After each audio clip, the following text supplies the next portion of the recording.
Bienvenue sur ma chaîne, moi c'est Vivi et dans cette vidéo on va parler des imprévus dans le budget. C'est parti! Alors je fais cette vidéo suite à la vidéo de Louise de la chaîne Louise Budget qui parle du fonds d'urgence. Je vous mettrai le lien dans la barre d'infos, le lien de sa vidéo.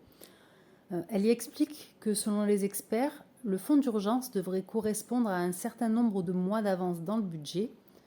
Or j'ai peut-être mal compris, mais pour moi il y a une différence entre le fonds d'urgence et la trésorerie d'avance. Donc je vais essayer de vous expliquer un peu la manière dont je vois les choses.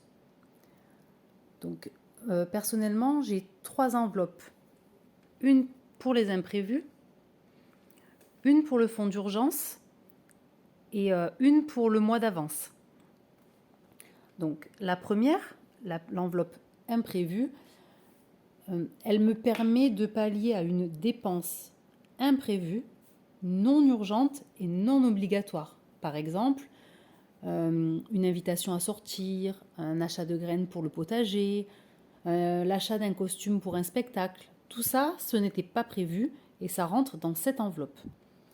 La deuxième enveloppe, qui est le fonds d'urgence ou le fonds de secours, va me servir à pallier une dépense qui est donc une dépense imprévue, mais cette fois-ci qui est urgente et obligatoire. Par exemple, changer les freins de sa voiture, un problème de santé, le frigo qui nous lâche.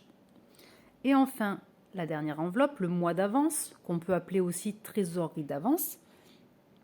Pour moi, celle-ci, elle me sert à pallier non plus une dépense, mais une baisse de revenus qui peut être prévue ou imprévue, urgente et obligatoire. Par exemple, une perte d'emploi, une reconversion professionnelle, la suspension d'aide de la CAF parce que le dossier est en cours de traitement, par exemple.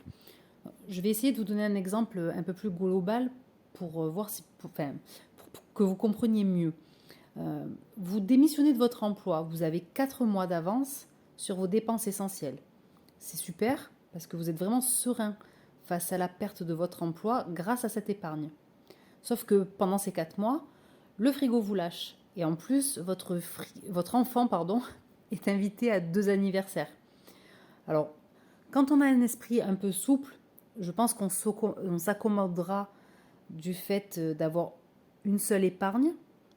Mais si comme moi vous êtes un peu rigide, il vaut mieux dans ce cas différencier et épargner dans ces 3 catégories ici.